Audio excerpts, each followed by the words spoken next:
con nuestro encuentro. Vamos a empezar con el Salmo del día, que es bellísimo y que nos introduce al tema de hoy, por eso lo elegí. Les voy a poner en mute y ustedes después se sacan el mute cuando lo necesiten, por favor. Bien, nos ponemos en presencia del Señor en este día de San Martín de Porres. Saludos a todos los Martínez o Martinas que haya. Acuérdense de saludarlos hoy. Nos ponemos en presencia del Señor con lo que tenemos, como venimos, con aquello que pudimos, con lo que no pudimos, con lo que dejamos de hacer, con lo que vamos a hacer. Se lo entregamos y se lo presentamos a Él para que Él lo transforme en lo mejor, en el bien para nosotros y para todos los demás. Feliz el hombre que teme al Señor y se complace en sus mandamientos. Su descendencia será fuerte en la tierra. La posteridad de los justos es bendecida. Para los buenos brilla una luz en las tinieblas. Es el bondadoso, el compasivo y el justo. Dichoso el que se compadece y da prestado y administra sus negocios con rectitud. Él da abundantemente a los pobres. Su generosidad permanecerá para siempre y alzará su frente con dignidad. Pidámosle al Señor esto que el salmista en el Salmo 112, al inicio, solamente toman las primeras estrofas hasta el 9, hacen 1, 2, 4, 5 y 9 en el día de hoy, porque es muy largo este salmo. Pidámosle esto, ¿no? Que realmente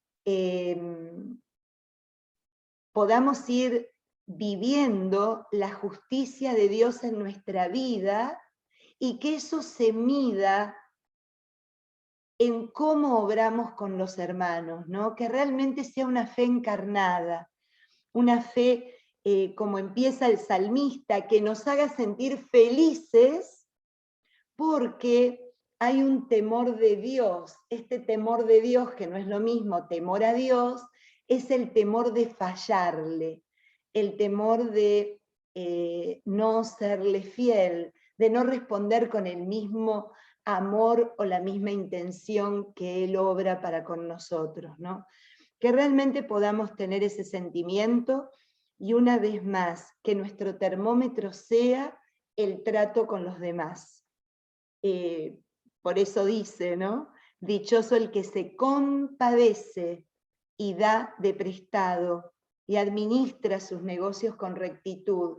Fíjense que el salmista no se queda en el plano espiritual, el que reza todo el día, el que hace 5 rosarios, el que va a misa todos los días. Eso es hermoso cuando se encarna y hace del hombre un hombre que vive compadeciéndose generosamente, rectamente ordenando su vida rutinaria, dando abundantemente, ¿no?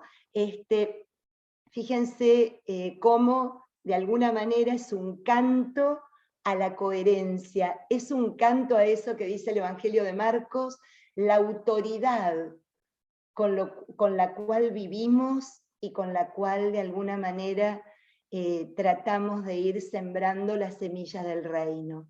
Así que pidámosle al Señor esto, que nos conceda y justamente nos ponemos bajo el amparo y la intercesión de Martín de Porres, un hombre tan humilde, un hombre que nada en su vida fue obstáculo para la santidad. Si era esclavo, vivía con alegría el servicio desde la esclavitud. Si podía servir, siempre buscaba el último lugar, ¿no? Un poco lo que dice el Evangelio de hoy. Entendió que seguir a Jesús es cargar con la cruz, y con alegría y con entrega y generosidad absoluta. Así que le pedimos a Él que interceda por todos nosotros, y confiando en que el Señor escucha, porque está hasta el final de los tiempos, como lo prometió, nos ponemos en sus manos. Amén. En nombre del Padre, del Hijo, del Espíritu Santo. Amén. Bueno, yo me acuerdo que habíamos terminado con el paralítico, ¿verdad? Terminamos con el paralítico. Ustedes saben que ayer me acordaba, porque estaba dando otra clase que nada que ver con Marcos, de Antiguo Testamento, a un grupo sobre el profeta Isaías, y me acordaba del paralítico. De hecho, que a los que les estaba dando el profeta Isaías, les hablé de este relato del paralítico. No solo de este paralítico, sino de todos los paralíticos que aparecen en el Evangelio, ¿no? ¿Y por qué? Para introducir al tema de hoy, porque tiene mucho que ver además. Porque acuérdense que la parálisis que nosotros habíamos contemplado la semana pasada, de acuerdo a la palabra que le dirige Jesús a este joven, la parálisis viene de adentro para afuera. Muestra el evangelista que no está hablando tanto o solamente de una parálisis de orden físico, sino de una parálisis interior. Entonces, cuando nos vamos, quédense tranquilos que yo se los leo, no necesariamente lo tienen que buscar, pueden tomar nota de lo que les voy a leer. Cuando nosotros nos vamos al capítulo 40 del profeta Isaías, que comienza allí lo que se denomina el libro de la consolación, que es lo que se también conoce como Isaías 2 o Deutero Isaías, nos encontramos en el primer capítulo de este libro del consuelo con una figura que en el Antiguo Testamento describe esa parálisis interior de una manera increíble y bella. ¿A quién le habla el profeta? Le habla al pueblo deportado. El pueblo deportado en Babilonia está viviendo fuera de su ciudad santa, lejos de su templo, fuera de su vida esencial, de su vida que le daba sentido a quienes eran. Viven en Babilonia, completamente oprimidos, esclavizados, maltratados, sin la libertad de poder expresar lo que sienten y creen. Allí va a buscarlos el profeta porque vive con ellos, él también está deportado, y les habla de parte de Dios. ¿Y cómo les va a hablar de parte de Dios? Primero diciéndoles, reciban el consuelo que viene del Señor. Ustedes están deportados, pero el Señor no está deportado en un lugar distinto, está con ustedes y los quiere consolar. Entonces, una vez que les regala el consuelo, que les asegura el consuelo, que déjenme decirles algo, como el paralítico, como los enfermos y los pecadores, que vamos a empezar a ver que aparecen como pecadores literalmente en el Evangelio de Marcos hoy, uno de los obstáculos más grandes que encuentra es el hecho de sentirse perdonados, liberados, redimidos. El profeta se da cuenta de que a este pueblo deportado le va a costar muchísimo salir de la culpa. Le va a costar muchísimo dar vuelta a la página y empezar a escribir una historia renovada, una historia nueva. Entonces, después de ofrecerles el consuelo, les dice lo siguiente: háblenle al corazón de Jerusalén, anúncienle que ya se cumplió su condena, ya está pagado su crimen. Fíjense, les regala el consuelo y le pide Dios al profeta que le hable al corazón diciéndole, ya está, ya pagaste tu culpa, ya no se te recuerda absolutamente ninguna mala acción. Y qué interesante, ¿por qué dice eso el profeta? ¿Por qué Dios le pide al profeta que hable de esto? Por lo que sigue después. Una voz grita en el desierto, Preparen un camino al Señor. Tracen en la llanura un sendero para nuestro Dios. Que los valles se levanten, que los montes se aplanen, que lo torcido se enderece y lo escabroso se nivele.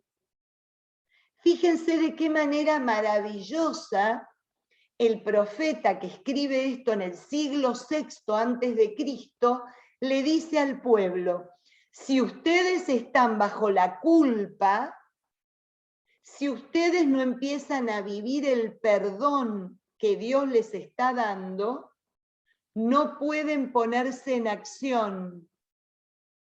Primero da el perdón, primero les ofrece la exoneración del perdón, la reconciliación. ¿Para qué? Para después pedirles que se pongan en movimiento. Preparen, tracen, levanten, aplanen, enderecen, nivelen. Muévanse, pero salgan de la parálisis de la culpa. Salgan de la parálisis del castigo. Salgan de la parálisis de aquello que se merecen. Dios les está diciendo que hoy son depositarios del consuelo y el perdón, lo que los tiene que poner de pie para poder emprender una oportunidad y una vida completamente distinta. Fíjense qué belleza. Cuando nosotros vamos al Antiguo Testamento y nos encontramos con eso, y luego venimos y vemos a este Dios que nos decía al final de lo que vimos la semana pasada: levántate, toma tu camilla y anda, es ya. Levántate de aquello que te tenía apresado, apoltronado, encadenado. Ya, ponte a caminar, ponte en movimiento. Así que vemos esa forma que Jesús tiene de acercarse, de alguna manera obrar en el corazón, como decía el profeta recién. Háblenle al corazón. ¿Por qué háblenle al corazón? Porque el corazón para el judío y para el cristianismo del Evangelio significa el centro de la determinación, el centro de la voluntad. Cuando se habla al corazón, se habla a ese lugar donde el hombre puede hacer todo lo que realmente desea, y acá Dios le está diciendo: vamos, a ese lugar le está invitando, ponte de pie, acepta, toma tu historia, abraza tu vida y comienza de nuevo, ¿no? Esa es un poco la forma que va a tener el Señor de aproximarse, como paralelo a cómo hizo el Señor en la antigüedad con su pueblo, ¿no? Cada vez que lo necesitaba. Les traje Isaías, pero de esas hay un montón en el Antiguo Testamento en boca de los profetas. Lo que pasa es que Isaías es el más próximo al Evangelio porque es el más citado textualmente e implícitamente, ¿no? Se sabe que está hablando de él de alguna manera el evangelista cualquiera sea, tanto Mateo, Marcos, Lucas o Juan. Así que bueno, continuando, hoy vamos a ser testigos de algo maravilloso. Testigos de algo maravilloso. A partir del versículo 13, el Señor vuelve a mostrarnos cómo es su modo de elegir y qué principios, ¿no?, o deseos tiene cuando escoge a alguien.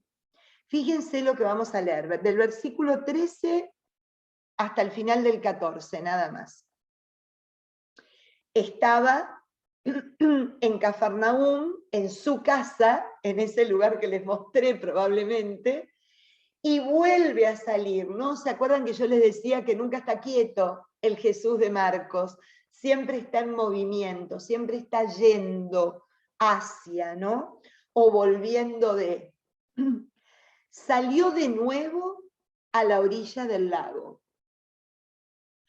Toda la gente acudía a él y él les enseñaba. Al pasar, vio a Leví de Alfeo sentado junto a la mesa de recaudación de los impuestos y le dijo: sígueme. Él se levantó y le siguió. Vamos a dejarlo acá. Estos dos versículos nos narran algo de una profundidad y una importancia tremenda. Número 1, el Señor se va de lo que sería el centrito de esa ciudad pequeña hacia la orilla del lago, que son menos de 100 metros, menos de un bloque de lo que sería una cuadra, ¿no? En nuestro barrio normal. ¿A dónde regresa el Señor? Asombrosamente regresa al lugar donde había elegido a los primeros discípulos, a los primeros a quienes llamó para que lo siguieran y que dejándolo todo se asociaron a él. Vuelve a ese lugar y dice que en ese lugar estaba toda la gente habla de hombres y mujeres, indistintamente, que acudían a él y él les enseñaba. Obviamente siempre vamos a ver, como en el caso del paralítico, que precede a la acción la transmisión de su palabra. Primero enseña, pasa la palabra, de alguna manera instruye al pueblo en la revelación y el conocimiento de Dios. Pero muy notoriamente Marcos nos dice lo siguiente: al pasar, como de camino, vio a Leví de Alfeo. Les quiero contar que Leví de Alfeo es exactamente igual que decir Mateo, es la misma persona, es exactamente el mismo, ¿no? Se llamaba Mateo también. Sentado junto a la mesa de recaudación de impuestos, y le dijo: sígueme. ¡Wow! Se había roto con todas las reglas sociales y religiosas, con la suegra de Pedro, con el leproso, con el paralítico que le ofrece el perdón ante el asombro de cómo puede ofrecer el perdón él si solo Dios puede perdonar, ¿no? Rompía todas las reglas, ya sea porque entraba en la intimidad de una alcoba, porque dejaba que el leproso se acercara, porque le ofrece el perdón a este joven postrado. Ahora va a romperlas ya, las va a dinamitar directamente, porque vuelve al lago donde llamó a esos dos pares de hermanos, rodeado de un montón de gente, pero no elige a ninguno de los que estaban allí deseosos de aprender. A los que estaban allí por curiosidad y se le acercaban porque, entre otras cosas, lo habían visto obrar, lo habían visto sanar, ¿no? Acuérdense cómo termina el anterior, nunca se vio algo semejante. Lo seguían medio de curiosidad. Sin embargo, el Señor se para frente a alguien impensable. Este Leví de Alfeo era un traidor a la patria, un traidor a su pueblo, alguien proscripto legalmente y socialmente porque era alguien odiado, era alguien que recaudaba para la corona oprimiendo a sus propios vecinos. Le quitaba a los vecinos de Cafarnaún para darle al César, el enemigo número 1, y a Herodes, el enemigo número 2. Literalmente, era alguien impensado. para poder ser elegido. Pero todo lo que pone Marcos, que habla de gestualidad, porque hay muy poca palabra, hay gesto, hay acción. Al pasar vio a este hombre, lo miró, lo incluyó con la mirada, ¿no? Alguien que había sido mirado de una manera odiosa, de rechazo, completamente excluido, el que no podía entrar en esa sinagoga que vimos, el que no podía ir a la casa de ningún amigo, el que no tenía ninguna participación en nada que fuera lo social, a quien se le temía, a quien se le detestaba y a quien, si se podía, había que mantener bien lejos de uno. El Señor hace la diferencia.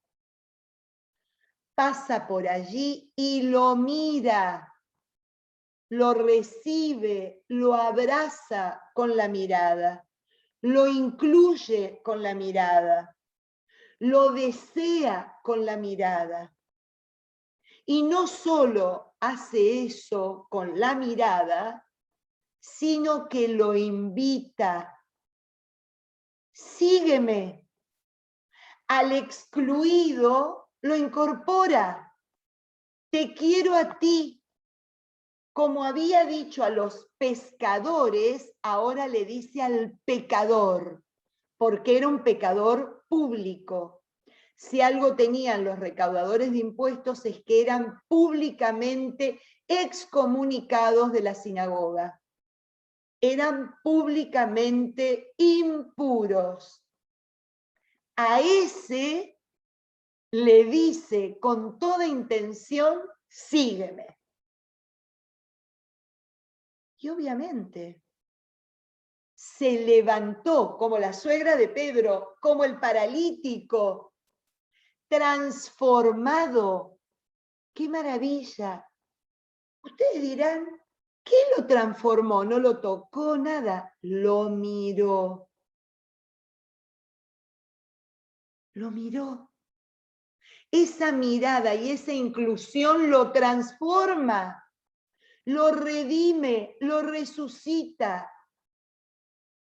Le hace sentir que ya no es excluido, que ya no es impuro y que se le pide algo diferente a lo que hacía hasta ese momento. ¡Wow! Estos dos versículos nos pueden dejar en oración el día entero. ¿Cómo miramos? ¿Cómo recibimos con la mirada? ¿Cómo es nuestra mirada? Porque puede ser una mirada como la de Jesús o una mirada de odio, de miedo, de rechazo, de no quiero saber nada con vos. Vemos cómo la mirada de Cristo transforma. ¿Por qué? Porque se le está dando una oportunidad se le está sacando del rótulo, sos un pecador. Sí, sos un pecador, pero te llamo para darte una nueva oportunidad. ¿Cómo miramos? Y acá pasan dos cosas, déjenme decirles. Marcos nos pregunta en estos dos versículos, tanto en la profundidad de nuestro corazón, ¿cómo mirás y cómo recibís y cómo te dejás mirar? ¿Cómo te dejás mirar? Porque vamos a decir algo a favor de este Leví de Alfeo, que el Señor se dejó mirar, se dejó contemplar, no se escondió. No dijo, ¿qué te pasa? ¿No? ¿Que me estás mirando? ¿Cómo nos dejamos mirar? ¿Cómo nos dejamos observar? ¿no? El Papa Francisco en Gaudete y Exúltate, que es un documento sobre la santidad, dice: no solo está bien que nosotros contemplemos al Señor en la Eucaristía, en un rato de adoración, sino por sobre todas las cosas dejémonos contemplar por Él, para que nos pase lo de Mateo, para que nos pase lo de Leví, para que podamos sentir que nos levanta con esa mirada y nos pide: sígueme a pesar de, Patri, o como diría el padre Olaizola, no es a pesar de, como sos, y porque como sos, te amo, te elijo, te llamo, te invito, te incluyo. Es realmente muy importante este evangelio, porque así como el anterior, ¿no? Nos decía, bueno, si estamos en el caso de los letrados, viendo, hoy va subiendo la vara, ¿no? ¿Quién es este para perdonar? ¿Quién es este para hacer esto? ¿Cómo puede, no? Hoy va subiendo la vara. ¿Cómo mira? Y cómo nos enseña a mirar. Obviamente, este ser mirado de una manera especial trae como consecuencia una alegría y una felicidad tal que lo único que podía hacer este Leví es hacer fiesta, es hacer banquete. Y es lo que sigue. Mientras estaba comiendo en su casa, muchos recaudadores de impuestos y pecadores estaban a la mesa con Jesús y sus discípulos, pues muchos eran ya sus seguidores. Los letrados del partido fariseo, viéndolo comer con aquellos, dijeron a los discípulos: ¿por qué come con recaudadores de impuestos y pecadores? Jesús lo escuchó y le respondió: no tienen necesidad del médico los sanos, sino los enfermos. No vine a llamar a los justos, sino a los pecadores. Otros 3 versículos que podemos estar un día entero meditándolo.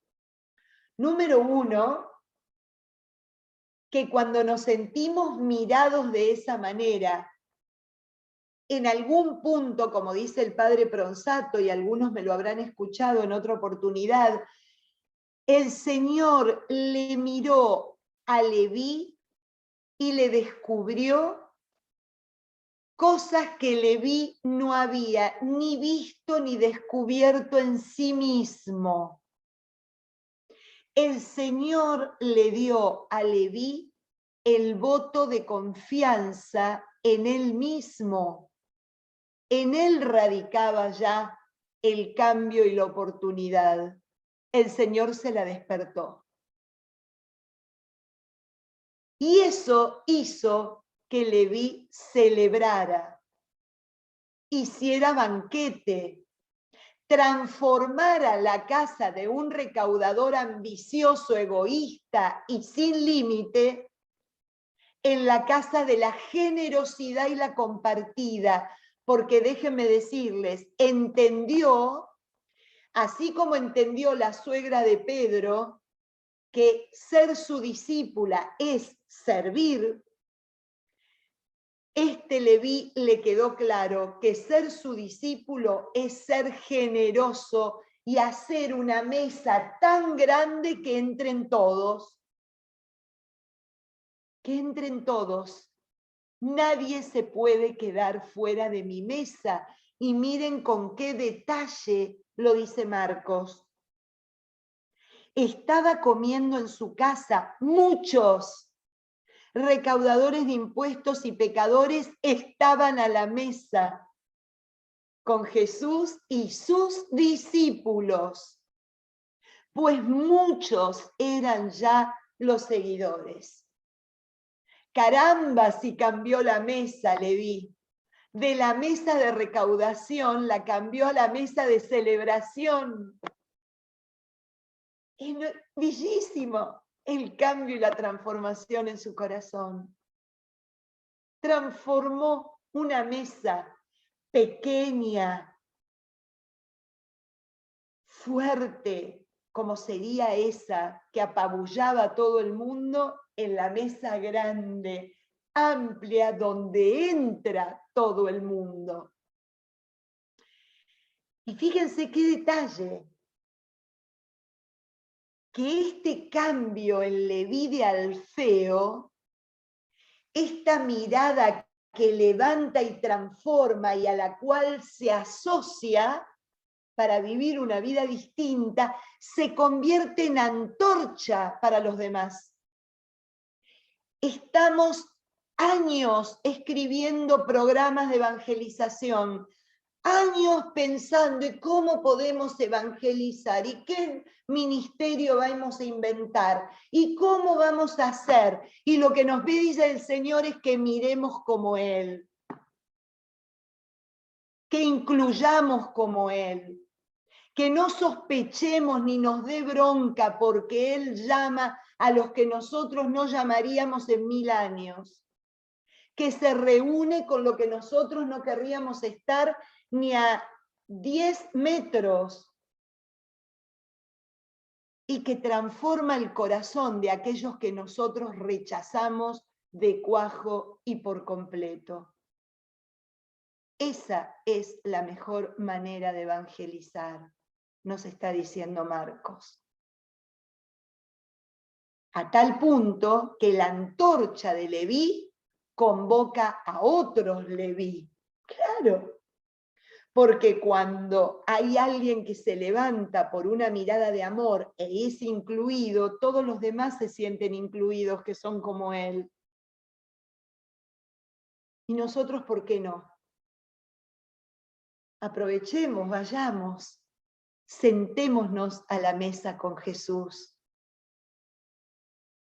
¿No? Fíjense, inmediatamente es testimonio vivo, como el leproso que gritaba, este Leví celebrando, es testimonio vivo ante los demás y atrae a los demás a Cristo. Porque eso es lo que pasó con Leví. No hizo gala de sí mismo. Vieron que bárbaro, me convertí en una persona buenísima, ya soy justo, entonces empieza a actuar como los fariseos. Ustedes no entran porque son impuros y pecadores. No. Como experimentó en su vida lo que es ser incluido, no le cuesta incluir a los demás. Fíjense cómo obra el Señor en nosotros, ¿no? ¿De qué manera? Y hay otro punto que nos dice Marcos, porque hay que agarrar palabra por palabra, esta enseñanza enorme y esta acción de Jesús increíble, no solo repercutió en Leví y en los muchos recaudadores que habla el Evangelio exageradamente, no. Fíjense lo que dice, estaban a la mesa con Jesús y sus discípulos. ¿Y quién eran sus discípulos? Aquellos a los que Leví esquilmaba todos los días o todos los meses con sus impuestos y sus erogaciones. Amenazante. A ellos también les convirtió el corazón, porque tuvieron que aceptar sentarse a la mesa con ellos. Miren, es una moneda de dos caras. No es solo la transformación de este hombre, sino que es la transformación de toda la comunidad que tiene que aceptar que a la mesa se siente aquel que me hizo la vida a cuadritos. Es muy fuerte este evangelio. Muy fuerte. Claro que no todo el mundo reaccionó de la misma manera. Acuérdense, los letrados son los que van a estar como en el lado opuesto de lo que es la enseñanza y la acción de Cristo, ¿no? Entonces, del lado opuesto vuelven a aparecer estos letrados.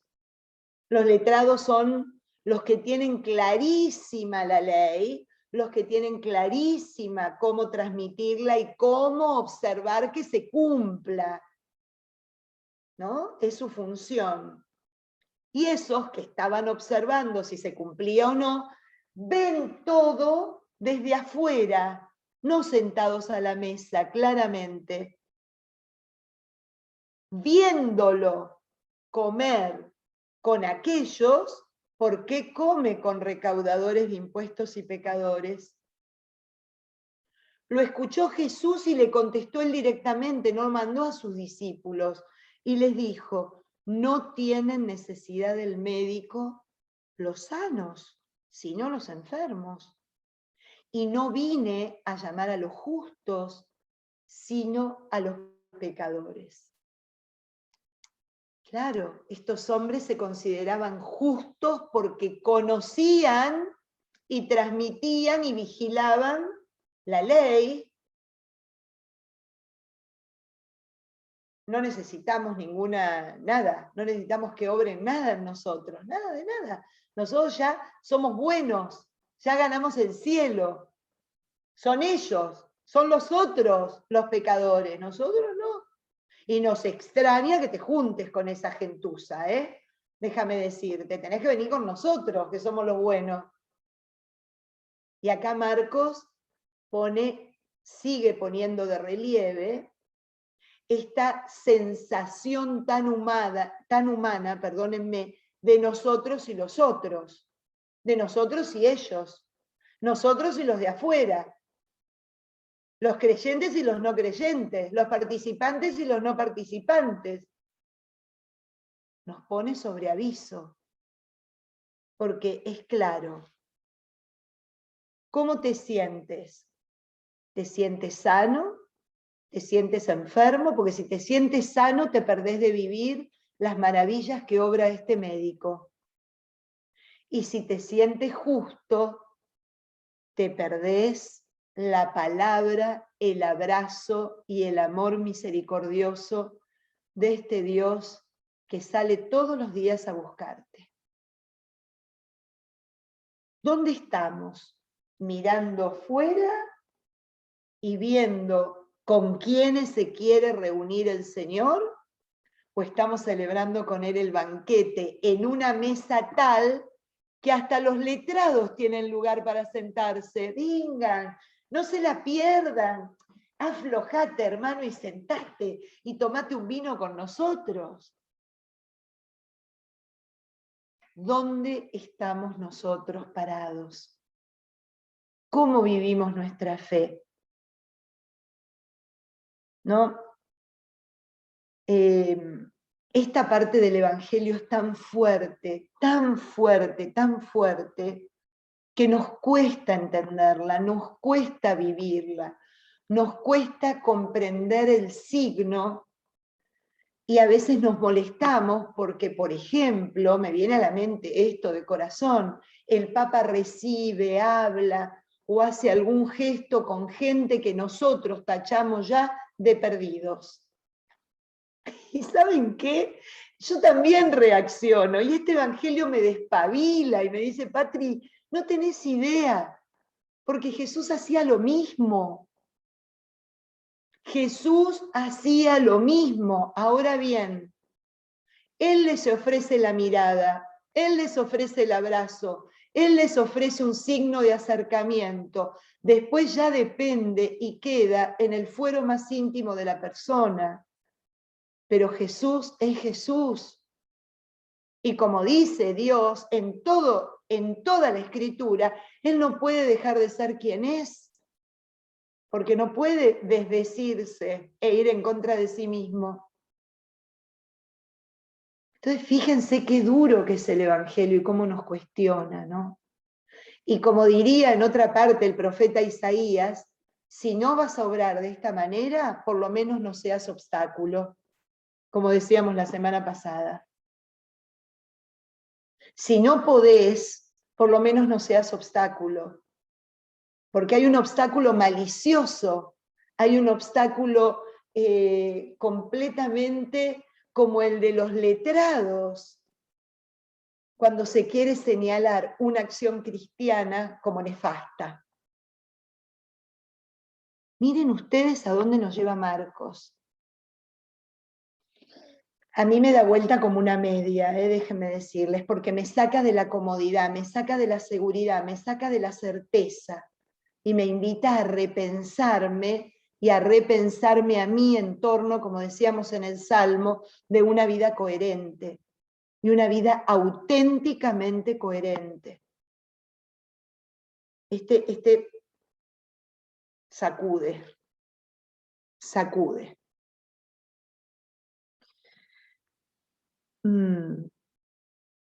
Seguimos un poquito. Entonces, en el marco del banquete, un detalle que creo que a muchos, hay muchísima gente nueva y creo que nunca lo he explicado. Mejor dicho, lo expliqué muchas veces, pero hay gente nueva y viene bien volverlo a explicar. Esto de por qué les recalca, por qué come con, porque la mesa de la compartida para un judío tenía un sentido mucho más profundo y de intimidad que para nosotros hoy. Nosotros hoy compartimos y a veces hasta nos sentamos en alguna fiesta, en alguna reunión con gente que no conocemos, ¿no? Esta cosa de que ya no tiene ese signo de lo que significaba en los tiempos bíblicos. La mesa en los tiempos bíblicos era el lugar que solo era ocupado por aquellos que el dueño de casa quería hacerle sentir que ya formaban parte de su vida. Un judío no invitaba a cualquiera a su casa, y mucho menos a cualquiera a su mesa. O sea, había como dos niveles. Te podía invitar a su casa, pero ya cuando te sentaba a su mesa era porque quería formar parte de tu vida y quería que tu vida formara parte de la de él. Miren ustedes la profundidad de ella, porque el Señor, al estar sentado en la mesa de Mateo, ya muestra este grado de intimidad que quiere tener con cada uno y que cada uno tenga entre ellos. Y esa es la idea del altar, esa es la idea de la comunión eucarística. Se tiene que dar con esta intencionalidad, tú en mí, yo en ti y en todos, porque por eso es como una unión, por eso es comunión. Esa es un poco el signo de la mesa. Y en esta mesa, en este banquete, se produce otra discusión. Y ahora la discusión la van a traer otros personajes, no solo los fariseos, sino los seguidores de Juan el Bautista. Van a empezar a hablar sobre el ayuno y vamos a trabajar un poquito en este punto. Vamos del versículo 18 al 22 ahora. Un día que los discípulos de Juan y los fariseos estaban de ayuno, fueron a decirles a Jesús: ¿por qué los discípulos de Juan y de los fariseos ayunan y tus discípulos no ayunan? Jesús les respondió: ¿pueden los invitados a la boda ayunar mientras el novio está con ellos? Mientras tienen al novio con ellos, no pueden ayunar. Llegará un día en que el novio les será quitado y aquel día ayunarán. Nadie usa un trozo de tela nueva para remendar un vestido viejo, porque lo nuevo añadido tira del vestido viejo y la rotura se hace más grande. Nadie echa vino nuevo en odres viejos, porque el vino revienta las odres y se echan a perder odres y vino. A vino nuevo, odres nueva. Bueno,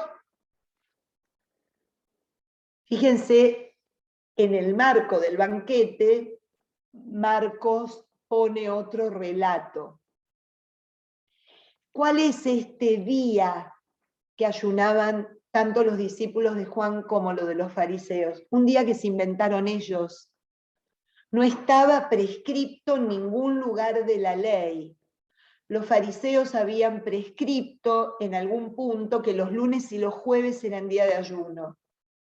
Entonces ayunaban, ¿no? Esta cosa de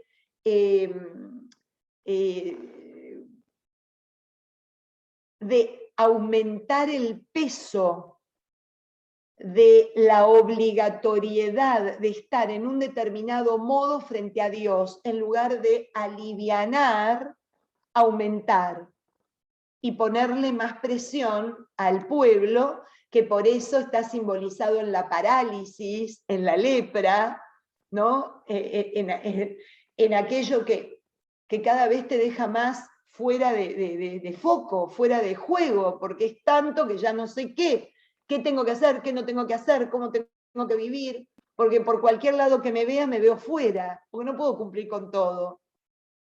¿Y qué pasaba con los discípulos de Juan? Recuerden que los discípulos de Juan, que se denominaban bautistas y que eran parte de una secta judía de la época de Cristo, tenían el sacrificio, especialmente corporal, como forma de expresión de la vida de conversión y transformación constante que la manifestaban en ese bautismo de perdón de los pecados y de conversión. Era una vida señalada por la austeridad y el sacrificio corporal, especialmente, ¿no? Entonces, claro, estos dos vienen a cuestionar por qué los discípulos de Jesús no se asocian ya, lo que muestra de que de a poco, cuando van entendiendo la palabra de Dios, la van recibiendo, la van viviendo y va dándole sentido a su vida, se van alejando de lo viejo, de la enseñanza vieja, esa que no tiene autoridad, esa que no libera, que no sana, que no pone de pie, sino que aplasta. Fíjense cómo Marcos nos va mostrando también este cambio, por qué los tuyos no ayunan. Y Jesús habla de dos situaciones muy bonitas. Habla del novio, nos refiere a algo que luego va a ir profundizando muy especialmente en el Evangelio de Juan, ¿no? Y que toma de Marcos esta imagen. El novio, porque habla de la figura de Cristo y su iglesia, de esta unión esponsal, matrimonial, indisoluble que va a ser Cristo y su iglesia, Cristo y su comunidad, la iglesia que funda en los apóstoles. Entonces, claro, ya nos pone ahí en perspectiva y nos habla además de un banquete, de que el banquete relacionado al banquete mesiánico de los últimos tiempos ya está aquí, porque Él trajo este tiempo nuevo. Este tiempo Él lo inauguró, Él lo acercó. Entonces es momento de gozo, porque Dios está con nosotros, porque Dios está cerca y vive entre nosotros, ¿no? de una manera muy especial. Entonces, imagínense cómo pueden ayunar si estamos en la celebración de tener al Señor. Ya el ayuno va a quedar para el tiempo de Pascua. El tiempo de Pascua, la crucifixión, su muerte, va a ser un momento de dolor, de angustia, un momento de ayuno. Miren la sabiduría de la iglesia, que es madre y es maestra, que nos pone un Viernes Santo de ayuno. ¿Por qué? Porque realmente ese día es de dolor. Se nos arrebató el novio. Nos sacaron a este Jesús que caminaba y estaba entre nosotros. Es un memorial, un recordatorio de su entrega, de su dolor, de su muerte, pero que inmediatamente termina en el domingo de la celebración de la resurrección. No nos quedamos eternamente en el Viernes Santo. Ahí es a donde trabaja el Señor. Cuando está el amigo, los amigos del novio, no pueden ayunar. no pueden ayunar, y acá hace referencia a esa celebración tan hermosa que es el matrimonio judío, lo que es después de un año, cuando se termina el compromiso que había empezado el año anterior, esta celebración que primero es con el novio, y cuando celebran con el novio porque está a punto de unirse para siempre a su mujer, ¿no? Y formar una nueva familia, después de terminar de celebrar con él, van alegres a buscar a la novia para traerla a la casa del novio. Miren toda la significación que tiene cuando entiendo el matrimonio, los momentos del matrimonio hebreo. Salen de la casa del novio bailando, cantando y celebrando, y van a buscar a la novia en ese mood para traerla al novio, ¿no? Cargada en un burrito, adornado y rodeada de cantos y de alegría, porque la llevan hacia el novio. Miren la imagen fuerte y los signos que tiene este relato. Entonces nos vive diciendo, así como fue la alegría de Leví de hacer fiesta por su transformación, por su conversión, por su restauración con Cristo, así también tiene que ser la celebración del cristiano, porque tiene a su, tiene a su esposo, ¿no? Como los místicos van a decir, la unión mística, porque el alma de uno ya es llevada al encuentro de este que quiere desposarla para siempre, ¿no? Quiere que nos desposemos con él para siempre. Y hay un tiempo para todo, va a decir el Señor en este Evangelio. Y las cosas las tenemos que hacer con raciocinio, con sentido, ¿no? Por supuesto que muy entendido y muy recibido el ayuno privado y en silencio y sin hacer alarde por algo que estoy pidiendo, por algo que estoy ofreciendo, no estoy hablando de eso, ¿no? Pero la vida del cristiano tiene que ser el gozo del banquete, de la celebración de este Dios que está con nosotros y que se queda con nosotros para darle el sentido más pleno a nuestra vida, como el novio con la novia, ¿no? Y bueno, un poco es lo que les va a decir después. A lo nuevo, nuevo, a lo nuevo, nuevo. Esto que trae la novedad, como veríamos desde el primer día, una vida nueva, una enseñanza nueva, un modo nuevo de elegir a los apóstoles, una manera nueva de seguirlo, requiere todavía una forma nueva de expresarlo, de vivirlo, de celebrarlo. A vino nuevo, odres nuevas. No podemos meter lo nuevo en algo que está vejentado. Nos pide Marcos sacar lo viejo de nosotros, retirar aquello donde queremos acomodar, ¿no? Pero que se rompe, se despilfarra lo que nos trae de nuevo el Señor por quererlo acomodar en estructuras antiguas y viejas dentro de nosotros. Por eso se nos pide siempre esta constante entrega en novedad, porque el Evangelio es siempre novedad, ¿no? Animarnos a lo nuevo, para siempre mantener este vino nuevo en donde corresponde y en donde no se vaya a dilapidar, sino que vaya a ser fruto de la alegría de la vida de otros y fruto de la celebración de la comunidad. Miren qué fuerte este último punto que nos regala Marcos, ¿no? Y otro punto que va a terminar el capítulo, tenemos muy poquitos minutos, pero lo introduzco aunque continuemos la semana próxima. Ya lo va a poner, recién hablaba de estos ayunos impuestos y ahora va a hablar sobre una institución que es básica en el judaísmo, que es el día sábado, el día de observación, como les explicaba la vez pasada, el día donde se emula a Dios después de la creación, contemplando y viendo lo bueno que había sido todo lo que hizo, ¿no? Y fíjense cómo lo expresa Marcos. Un sábado, mientras atravesaba unos campos de trigo, sus discípulos se pusieron a arrancar espigas.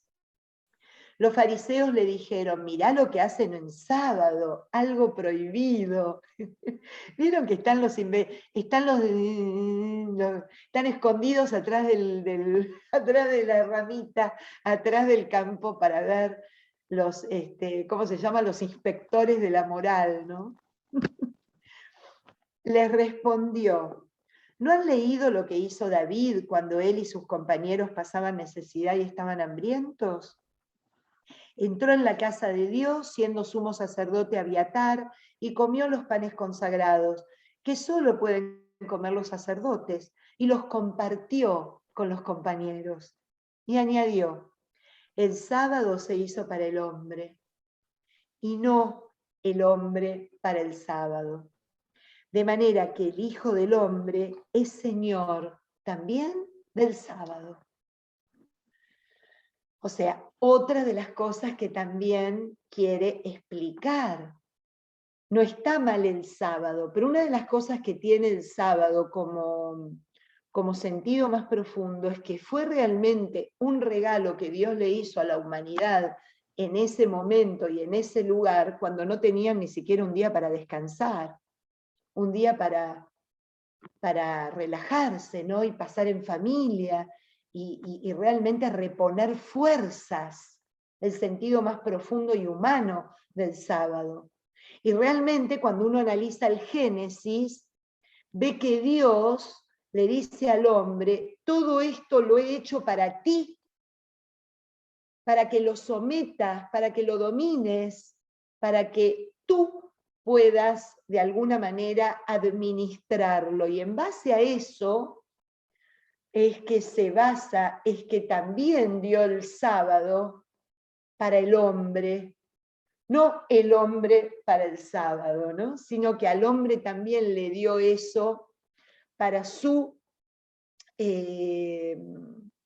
beneficio, bendición, para su restauración de una semana de trabajo, de dolor y de fatiga, ¿no?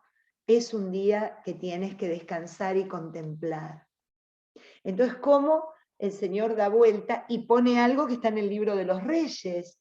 A ver, si David tuvo hambre y se atrevió a hacer lo que hizo, ¿cómo mis discípulos no van a desgranar si tienen hambre?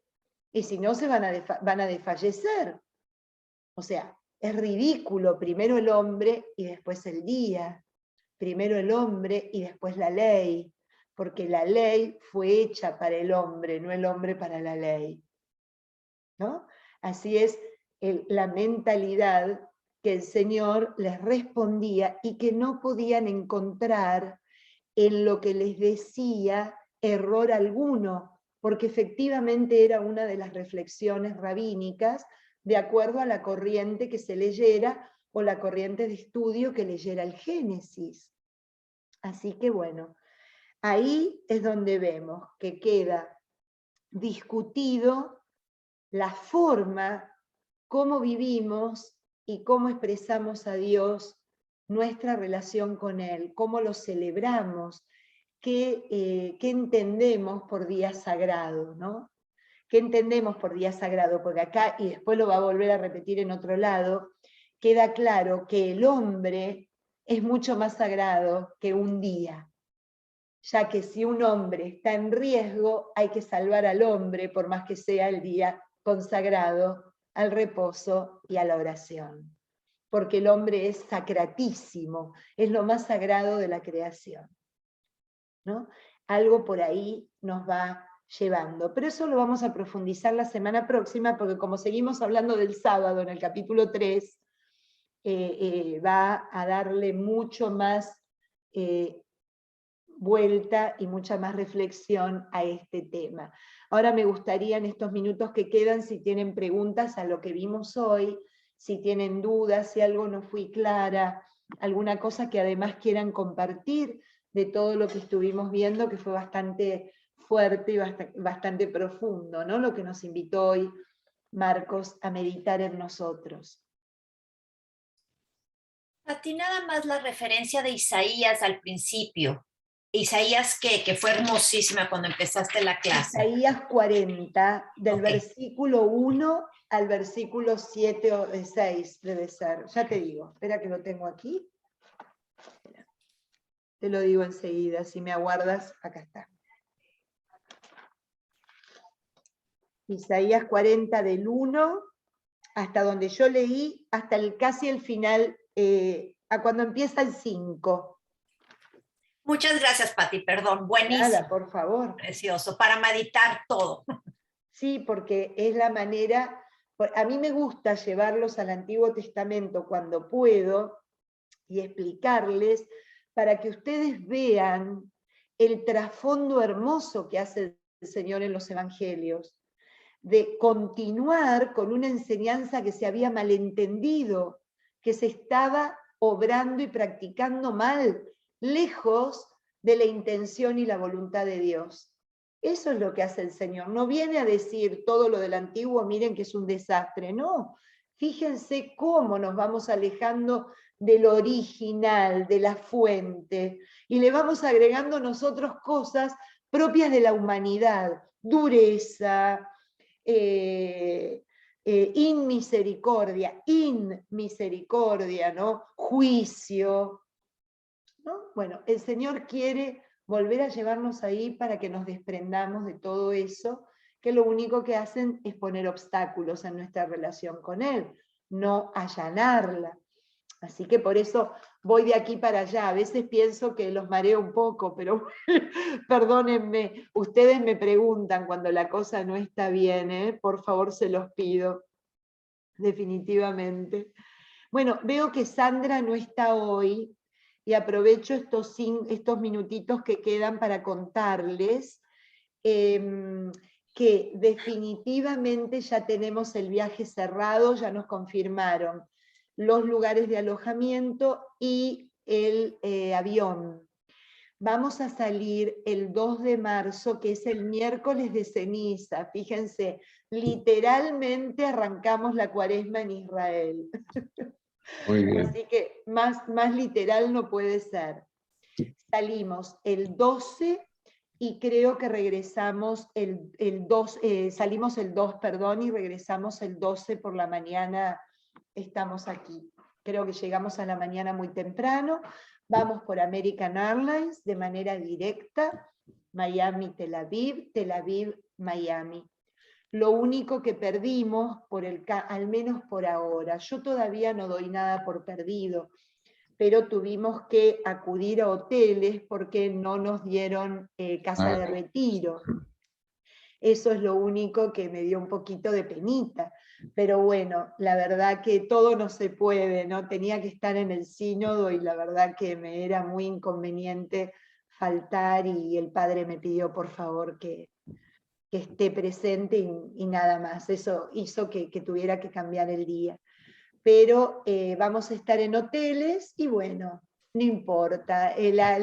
Realmente al hotel, déjenme decirles, vamos a bañarnos y a dormir, y a comer, por supuesto. Todo lo demás, ahí está Denise y ahí está Enrique, que les puede dar fe que al hotel solo vamos a dormir, porque no estamos allí para nada. Y caemos redondos, además. Y está Nelly también, que vino con nosotras, así que la verdad es que no, el costo, sí tenemos el costo. Nosotros pensábamos que no iba a superar los 3.300, sale 3.400 por el tema de que el hotel es un poquito más caro. Y eso era también la intención de tener la casa de retiro, ¿no? Porque nos bajaría. Si conseguimos la casa de retiro, el último pago va a ser menos, porque seguimos en lista de espera. Seguimos en lista de espera con los franciscanos, entonces van a ser unos cuantos dólares menos, ¿no? Y eso en el último pago, ya para poder sacar el viaje, lo hicimos con los hoteles, ya tenemos los hoteles confirmadísimos, que eso es lo esencial, pero en el caso de que nos confirmen los franciscanos, el último pago se reduce a lo que ellos nos iban a cobrar, ¿no? Así que por ese lado, ojalá. Yo voy a hacer mi gestión con unos franciscanos que conozco, que son de Tierra Santa, a ver si ellos pueden de alguna manera darnos una confirmación lo antes posible. ¿Saben qué pasa? Miren, los franciscanos son un amor, y cuando uno, las casas de ellos se llaman Casa Nova, que son casas de peregrinos. ¿Qué es lo que pasa? Ellos reciben la inscripción de todos los grupos, pero no piden no piden, como el hotel sí pide, que uno le adelante dinero para ya separar esa fecha. Entonces, claro, anotan y muchas veces los grupos no terminan yendo. Entonces, un mes antes nos liberan ¿cómo se llama? El lugar. Entonces quedamos así, que si un mes antes nos liberan el lugar, nosotros lo tomamos. Le dijimos que no tenemos problema, perdemos lo de los hoteles, me dijo la agencia que no es mucho, y bueno, y tomamos lo de la casa de peregrinos. Pero la realidad es esta, tenemos que seguir. Estamos muy bien ubicados, estamos a una cuadra de la Anunciación, en Nazaret, en el Hotel Legacy, y en los hoteles de Jerusalén son muy lindos los dos. Yo estoy pidiéndole uno que se llama Grand Court, ¿no? Me ofrecieron otro, Grand Court. no me acuerdo el nombre, pero Grand Court. Les estoy pidiendo unos que nos queden bien cómodos para movernos por Jerusalén. Así que bueno, nada, eso ya hoy, qué lástima, porque ya creo que está el flyer, así que seguramente ya se los enviaremos vía email. Con respecto a los de noviembre, yo sé que hay un grupo que quiere ir en noviembre, vamos a ir con el padre Matías, que recuerden ustedes que es el mismo grupo que salíamos y no nos dejaron, de hecho que Israel se abrió ayer, recién, estuvo cerrado hasta ayer. Si Dios quiere, vamos a tener fines de noviembre toda la información, porque la aerolínea no nos da todavía, no nos deja, ¿cómo se llama? Reservar. Así que en 15 días vamos a tener la información de noviembre, Dios mediante, octubre, noviembre. Así que ese es el largo, son 15 días por toda la Galilea y la Judea, ¿no? Hasta el Mar Rojo. Hay lugar en ambos, así que pueden anotarse todos los que quieran, porque todavía ni empezamos a inscribir, así que obviamente tenemos todo el lugar del mundo. Acuérdense que el de marzo, el de Cuaresma, es un retiro, un poco lo que hacemos en cada encuentro bíblico. Vamos a hacerlo allí como un retiro cuaresmal. Vamos a aprovechar el recorrer los espacios, meditando cada día de la Cuaresma, lo que cada día nos regale el Evangelio y los lugares donde vamos a ir visitando. Y es distinto porque los sacerdotes son los de allá. Vamos a tener sacerdotes para confesarnos, sacerdotes que dan la misa. Ya me dijeron en qué iglesia podemos encontrar misas en español y todo, pero no tenemos ningún sacerdote que venga con nosotros, porque época de Cuaresma no conseguimos ni a cañón. Y los que pueden ir no pueden viajar porque tienen Sputnik y no les aceptan la vacuna Sputnik para entrar a Israel.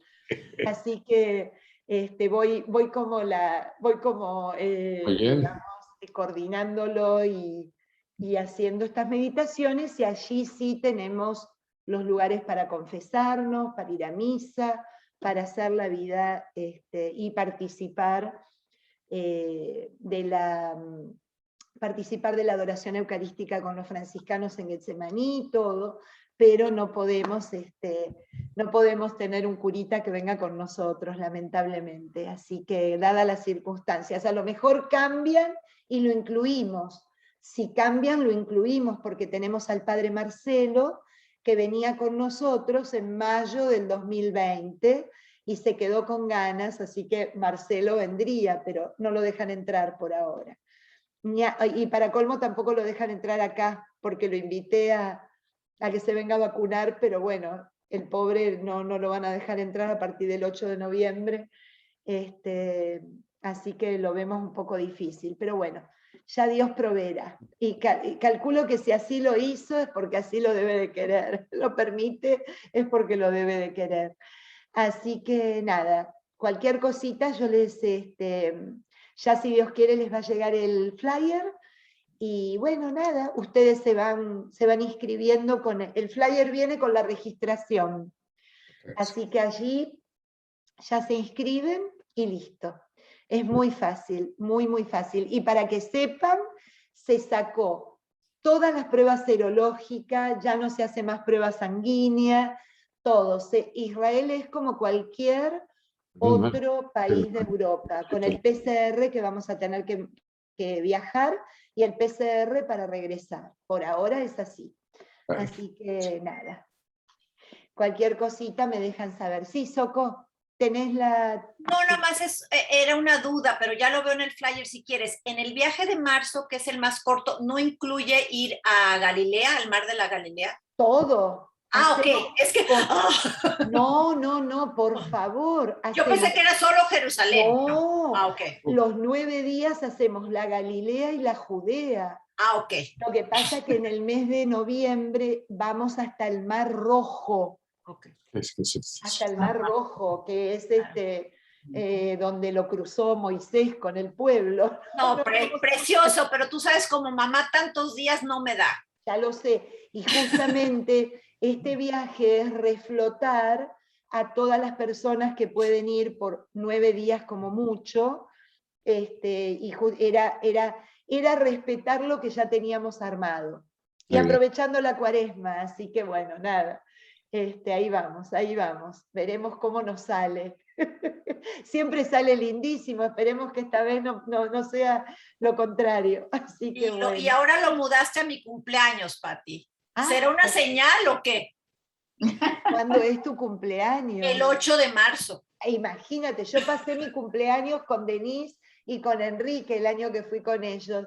Festejé mi cumpleaños allá y fue precioso. Yo espero que sea una señal, porque sí se me movieron las fechas, pero yo espero que sea una señal. Gracias. Ojalá, un regalo para ti. Bueno, cualquier cosita al servicio, para lo que necesiten y quieran saber, me pueden escribir y tanto yo como Sandrita estamos para todo lo que sean dudas y lo que necesiten al respecto. Bueno, si Dios quiere, seguimos el miércoles próximo entonces, Dios mediante. Nosotros vamos a estar en México. Ajá, ¿cuándo? Con el padre Luis viajamos el viernes y regresamos el 11. ¡Qué lindo! Así que lamentamos no poder disfrutar de estos momentos. Pero qué belleza que se van con el padre, me alegra tanto. Sí. Yo también me voy con ellos. Pero claro, si tú te prendes en todo, tú eres como la sal gruesa, estás en todas las comidas.